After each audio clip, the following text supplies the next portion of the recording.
மாற்றத்தை விரும்பும் மக்களின் மாநாடு. மாறுவோம், மாற்றுவோம். இது மாற்றத்திற்கான எளிய மக்களின் புரட்சி. திரள்வோம், திரள்வோம், திருச்சியில் திரள்வோம், தீந்தமிழ் இனத்தீரே. அனைவருக்கும் வணக்கம். நாம் தமிழர் கட்சியினுடைய தலைமை ஒருங்கிணைப்பாளர் சீமான் அவர்கள் வில்லிவாக்கம் தொகுதியில் திருநங்கை ஒருவரை வேட்பாளராக நிறுத்தியது சமூக ஊடகங்களில் மிகப்பெரிய அளவில் விவாதிக்கப்பட்டது. அந்த வேட்பாளர் எல்ஜிபிடிக்கு ஆதரவாக செயல்படுகிறார், அவருக்கு எப்படி சீமான் அவர்கள் வாய்ப்பு அப்படிங்கிறத கொடுத்திருந்தாரு. சீமான் அவர்கள் ஓரின சேர்க்கைக்கு எதிராக எங்களுடைய நிலைப்பாடு இருக்கும், ஒருபோதும் நாங்கள் அதை ஆதரிக்க மாட்டோம் என்று சொல்லியிருந்தார். அவரே இப்பொழுது எல்ஜிபிடிக்கு ஆதரவாக செயல்படக்கூடிய ஒரு நபரை வேட்பாளராக நிறுத்தியிருக்கார் என்ற கேள்விகள் நாம் தமிழர் கட்சியையும் அண்ணன் சீமான் அவர்களுக்கு எதிராகவும் சமூக ஊடகங்கள்ல வைக்கப்பட்டது. நம்ம அப்ப அண்ணன் சீமான் அவர்களுக்கு ஆதரவாக இந்த திருநங்கைக்கும் ஆதரவாக காணொலி ஒன்று வெளியிட்டிருந்தோம். வெளியிட்டு திருநங்கைகளுடைய வாழ்க்கை அப்படிங்கிறது கரடு முரடானது, நம்மை போன்று ஒரு சராசரி வாழ்க்கையை அவங்க வாழ்றதில்ல. சின்ன வயதிலிருந்தே குடும்பத்தை விட்டு பிரிந்து அவங்க ஃபினான்ஷியலாக ரொம்ப கஷ்டப்பட்டு தான் ஒரு அரசியல் அப்படின்ற ஒரு விஷயத்துக்குள்ளலாம் வர்றாங்க. அவங்களுக்கு வாய்ப்புன்றது எளிதில் கிடைக்கிறது இல்லை. அப்போது இந்த தோழி ரோஷினி அப்படிங்கிறவங்களுக்கு வாய்ப்பு கொடுக்கப்பட்டது சரிதான். அவங்க திருநங்கைகளுக்கான அரசியலை பண்ணுவாங்க. அவங்க இந்த எல்ஜிபிடிக்யூ என்ற தவறான புரிதலில் இருக்காங்க. நாம் தமிழர் கட்சிக்குள்ள வரும்போது அந்த புரிதல் அவங்களுக்கு மாறும், காலம் எடுக்கும், எல்லாமே சரியாயிடும் அப்படின்னு சொல்லி நம்ம பேசியிருந்தோம். அப்படி பேசின கருத்துக்கு உண்மையிலேயே நான் வருத்தம் தெரிவிக்கக்கூடிய அளவுக்கு இப்போ இந்த ரோஷினி அப்படின்றவங்க சர்ச்சைக்குரிய கருத்துக்களை தொடர்ந்து பல இன்டர்வியூக்களை பேசி வருவதை நம்மளால பார்க்க முடிகிறது. நாம் தமிழர் கட்சியினுடைய சீமானுடைய ஒரு ஆயுதமாக நான் செயல்படுவேன். ஒட்டுமொத்தமாக இந்த தமிழ்நாட்டில் நான் சீமானுடைய ஆயுதமாக எல்ஜிபிடிக்யூ சம்பந்தப்பட்ட புரிதலை மக்களுக்கு ஏற்படுத்துவேன் அப்படின்னு அவங்க இப்போ பேசியிருக்கக்கூடிய இன்டர்வியூ ஒன்று மிகப்பெரிய அளவில் சர்ச்சையாக மாறி இருக்கிறது. நம்ம நினச்சிக்கிட்டு இருந்தது என்னன்னா, திருநங்கை அப்படிங்கிற அடிப்படையில் அவங்களுக்கு அண்ணன் சீமான் அவர்கள் வாய்ப்பு கொடுத்துருக்காரு அப்படின்னு நம்மெல்லாம் அவங்களுக்கு ஆதரவு தெரிவிச்சுக்கிட்டு இருக்க. இல்லை இல்லை இல்லை, திருநங்கை திருநம்பிகளை சீமான் அவர்கள் ஆதரிக்கிறேன்னு சொன்னது வரவேற்கக்கூடிய விஷயம்தான். சீமான் அவர்கள் எல்ஜிபிடிக்கு எதிராக அவர் எந்த நிலைப்பாடை எடுக்கல. என்னை போன்ற நபர்களுக்கு வாய்ப்பு கொடுத்ததுக்கு காரணமே தமிழ்நாட்டில் தமிழ் மக்களுக்கு இந்த எல்ஜிபிடிக்யூ சார்ந்த புரிதலை ஏற்படுத்துவதற்காக தான் அப்படின்னு குண்டை தூக்கி போட்டிருக்காங்க. இந்த பொறுப்புகளை மக்களுக்கு எடுத்து சொல்லவும் புரிய வைக்கவும் அதற்காக தான் அண்ணன் என்னை தேர்ந்தெடுத்திருக்காரு. அதற்கான ஒரு ஆயுதமா இருக்கீங்க. நான் தான் இந்த புரிதலை மக்களிடத்துல கொண்டு போய் செலுத்தணும். நம்ம ரோஷினி அவர்களை பார்த்து வைக்கக்கூடிய கருத்து என்னன்னா, நீங்க சார்ந்து இருக்கக்கூடிய திருநங்கைகள் கம்யூனிட்டிக்கு நீங்க உழைக்கிறீங்களா, தாராளமா வாங்க, நாம் தமிழர் கட்சியை அதை ஒரு தளமா பயன்படுத்திக்கிங்க, தாராளமா அவங்களுடைய முன்னேற்றத்திற்கு நீங்க பாடுபடுங்க, நமக்கு எந்த விதமான பிரச்சனையும் இல்லை. ஆனா இந்த கார்ப்பரேட் அஜெண்டாவாக இருக்கக்கூடிய இந்த எல்ஜிபிடிக்யூ என்கிற வீண் சுமையை தயவு செஞ்சு கொண்டு நாம் தமிழர் கட்சி மேல திணிக்காதீங்க. இதை ஒரு அஜெண்டான நம்ம திரும்ப சொல்றதுக்கான காரணம் என்ன அப்படின்னா, இது தமிழர்களுக்கு மத்தியில் தொடர்ந்து திணிக்கப்பட்டுக்கிட்டே இருக்கு. நிறைய பேர் என்ன சொல்றாங்க, இந்த எல்ஜிபிடிக்யூ சார்ந்த விடயங்கள் நம்மளுடைய வரலாற்றுல பதிவே ஆகலை அப்படின்னு நம்ம விவாதம் பண்ணும்போது, நிறைய இந்த எல்ஜிபிடிக்யூடைய ஆதரவாளர்கள் நீங்க கோயிலில் இருக்கக்கூடிய புடைப்பு சிற்பங்களை பாருங்க, அங்க ஆணும் ஆணும் பெண்ணும் பெண்ணும் சேர்ந்து இருக்கக்கூடிய சிற்பங்கள்லாம் இருக்கு, மன்னர்களே இதை பல இடங்கள்ல ஆதரிச்சிருக்காங்க என்கிற பொய் பிரச்சாரத்தை, ஒரு பொய் செய்திகளை தூக்கிக்கிட்டு வர்றாங்க. ஒருபொழுதும் தமிழ் மன்னர்கள், நம்மளுடைய தமிழ் வரலாற்று சம்பந்தப்பட்ட நபர்கள் யாருமே, நம்மளுடைய முன்னோர்கள் யாருமே இந்த எல்ஜிபிடிக்யூ அப்படின்ற ஒரு விடயத்தை ஆதரிச்சதில்லை. அதுக்காக அது இல்லாமல் இருந்ததும் இல்லை, இருந்திருக்கு. அப்படி இருந்திருந்தால் கூட அது அங்கீகரிக்கப்பட்ட ஒன்றாக இருந்ததில்லை அப்படின்னு சொல்றேன். குறிப்பாக இந்த ஆணும் ஆணும் சேர்ந்து இருக்கிறது போல, பெண்ணும் பெண்ணும் சேர்ந்து இருக்கிறது போல கோயிலில் இருக்கக்கூடிய இந்த புடைப்பு சிற்பங்கள்லாம் அது சேர சோழ பாண்டிய காலகட்டத்தில் செதுக்கப்பட்ட சிற்பங்கள் இல்லை.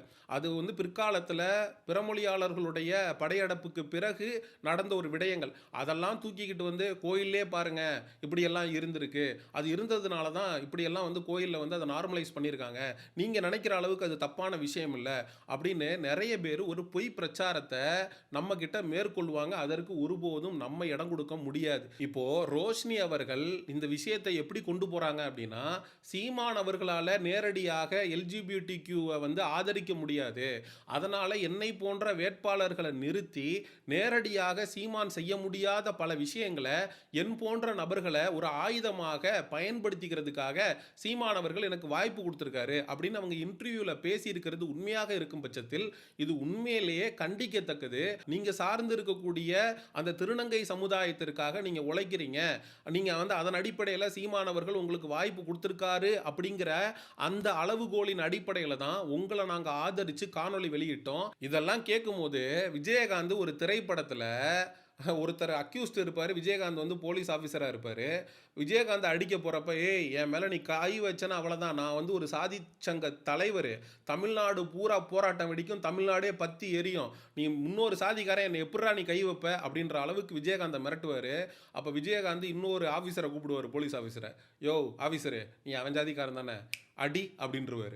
அந்த ஆஃபீஸர் வந்து அந்த ஜாதி சங்க தலைவரோட அதே சேம் கேஸ்ட்டு. ஸோ அவர் போட்டு பொலன்னு பொழப்பாப்புல.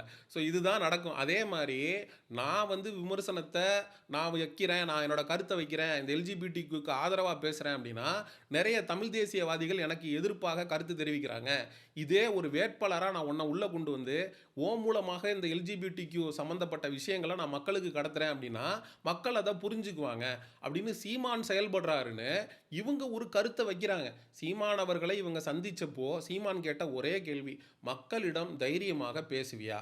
அதை தாண்டி சீமானவர்கள் 234 தொகுதியில் இருக்கக்கூடிய எல்லா வேட்பாளரையும் கூப்பிட்டு நீ என்ன பண்ணிக்கிட்டு இருக்க, ஏது பண்ணிக்கிட்டு இருக்க, உன்னோட பேக்ரவுண்ட் என்ன, நீ உன்னுடைய செயல்பாடுகள் எப்படி இருக்கும், எல்ஜிபிடிக்யூடைய அஜெண்டா நாம் தமிழர் கட்சியை பாதிக்குமா? நாம் தமிழர் கட்சியை இந்த எல்ஜிபிடிக்யூ அஜெண்டா பாதிக்காத வரை நம்ம இந்த வேட்பாளருக்கு ஆதரவு கொடுக்கலாம், அந்த தொகுதியில் இருக்கக்கூடிய மக்கள் இவங்களுக்கு வாக்களிக்கணும் அப்படின்னு நம்ம பிரச்சாரம் பண்ணலாம். ஆனால் இவங்க வச்சிருக்கக்கூடிய எல்ஜிபிடிக்யூ ட்ரஸ்ட் இவங்களுடைய சிந்தனைகள் நாம் தமிழர் கட்சியையும் தமிழர்களையும் பாதிக்குது அப்படின்னா கண்டிப்பாக இவங்களை கண்டிக்க வேண்டிய இடத்தில் நம்ம இருக்கோம்.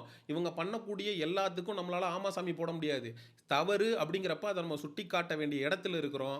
நீங்கள் வாங்க, வேட்பாளராக நில்லுங்க, நீங்கள் சார்ந்து இருக்கக்கூடிய திருநங்கைகளுக்கு ஆதரவாக இருங்க, நீங்கள் தாராளமாக அவங்க படக்கூடிய கஷ்டங்கள் இன்னல்கள் எல்லாத்தையும் கொண்டு போய் மக்கள்கிட்ட சேருங்க. ஆனால் இதை ஒரு ஆயுதமாக இந்த தளத்தை பயன்படுத்தி உங்களுடைய எல்ஜிபிடிக்யூ அஜெண்டாவை தமிழர்களுக்கு மத்தியில் நீங்கள் கொண்டு வந்து திணிக்கிறீங்கன்னா அதை ஒருபோதும் நம்ம கைகட்டி வேடிக்கை பார்த்து கொண்டு இருக்க முடியாது. இந்த காவாலயா பாட்டுக்கு இவங்க நடனமாடி ரீல்ஸாக போட்டிருந்ததை நம்ம வந்து அது அவங்களுடைய தனிப்பட்ட விஷயம். ஒரு திருநங்கை இதைத்தான் செய்யணும் இதைத்தான் செய்யக்கூடாதுன்றதை நீங்கள் வரையறை பண்ண முடியாது. ஒரு ஆணாதிக்க மனநிலையிலிருந்து செயல்படாதீங்க. ஒரு பெண் என்பவள் இப்படி தான் இருக்கணும், இழுத்து போத்திட்டு நடக்கணும் அப்படின்னு சொல்கிறதுக்கு நீங்கள் யாரா? அந்த பொண்ணு டான்ஸ் ஆடி வீடியோ அப்லோட் பண்ணும், அதில் உங்களுக்கு எங்கடா எரியுது, உங்களுக்கு எங்கடா பிரச்சனை அப்படின்னு நான் காணொலி போட்டிருக்கேன். இந்த ரோஷினியுடைய இன்ஸ்டாகிராம் பக்கத்தில் அவங்க காவாலயா பாட்டுக்கு நடனம் ஆடினது மட்டும் இல்லை, அதே இன்ஸ்டாகிராம் பக்கத்தில் அவங்க பண்ண சோசியல் சர்வீஸ், குழந்தைகளுக்காக அவங்க போய் நின்று உதவுனது அதுவும் இருக்கு. அதையும் நன்றாக கண் திறந்து பாருங்க என்று நாம் தமிழர் கட்சிக்கு எதிராக பேசின நிறைய பேருக்கு எதிராக நம்ம காணொளி வெளியிட்டு இருந்தோம். அதே நேரத்தில் இதே ரோஷினி ஒரு தவறான கருத்தை முன்வைக்கிறாங்க அப்படிங்கிறப்போ அதை கண்டித்து பேச வேண்டிய கட்டாயமும் நமக்கு இருக்கிறது. தமிழ்நாடு முழுவதும் சீமானவர்களுடைய ஆயுதமாக நீங்கள் எல்ஜிபிடிக்யூ அஜெண்டாவை நீங்கள் மக்களிடம் கொண்டு போய் சேர்க்கிறத ஒருபொழுதும் நாம் தமிழர் கட்சி அங்கீகரிக்க கூடாது. நீங்கள் தாராளமாக வாங்க, திருநங்கை அப்படின்னு சொல்லி முதல் தடவையாக ஒரு அங்கீகாரம்ன்றது உங்களுக்கு கொடுக்கப்பட்டிருக்கு. ஏடிஎம்கேல கூட அப்சரா அப்படின்னு ஒருத்தங்க இருக்காங்க. அவங்க பார்த்தீங்கன்னா கட்சி பொறுப்பில் இருக்காங்களே தவிர அவங்க வேட்பாளராக அண்ணா திராவிட முன்னேற்ற கழகத்தால் அங்கீகரிக்கப்படலை. நாம் தமிழர் கட்சி இது வரைக்கும் பல புரட்சிகளை செய்திருக்கிறது. 50 விழுக்காடு பெண்களுக்கு அப்படின்னு சொல்லி நாங்கள் வந்து வாய்ப்பு கொடுத்துருக்கோம். இப்போ திருநங்கைகளுக்கு வாய்ப்பு கொடுக்குறோம். அந்த வாய்ப்பை பயன்படுத்துங்க. அந்த வாய்ப்பை பயன்படுத்தி நீங்கள் சார்ந்து இருக்கக்கூடிய அந்த திருநங்கை கம்யூனிட்டிக்கு நல்லது செய்யுங்க. ஆனால் இந்த எல்ஜிபிடிக்யூ அப்படின்னு நீங்கள் செய்யுங்க, அதில் வந்து நீங்கள் செய்யக்கூடாது, நீங்கள் வந்து தமிழ் தேசிய அரசியலுக்குள்ளே வந்துட்டா அதெல்லாம் நீங்கள் மாற்றிக்கணும் அப்படின்னு நாங்கள் சொல்ல வரல. நீங்கள் ட்ரஸ்ட் வச்சுருக்கீங்க, தாராளமாக செய்யுங்க.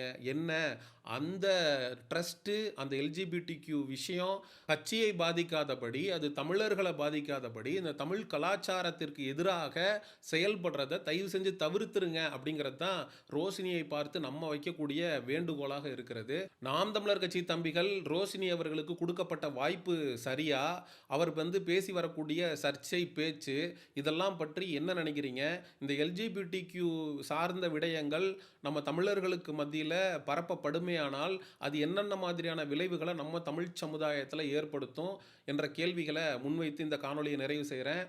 உங்களுடைய கருத்துக்களை மறக்காமல் கமெண்ட் செக்ஷனில் சொல்லுங்கள். சமூக நிகழ்வு அரசியல் சார்ந்த காணொளிகளுக்கு சேயோனிசம் சேனலை சப்ஸ்கிரைப் பண்ணுங்கள். அடுத்த ஒரு காணொளி பதிவில் சந்திப்போம். நன்றி, வணக்கம்.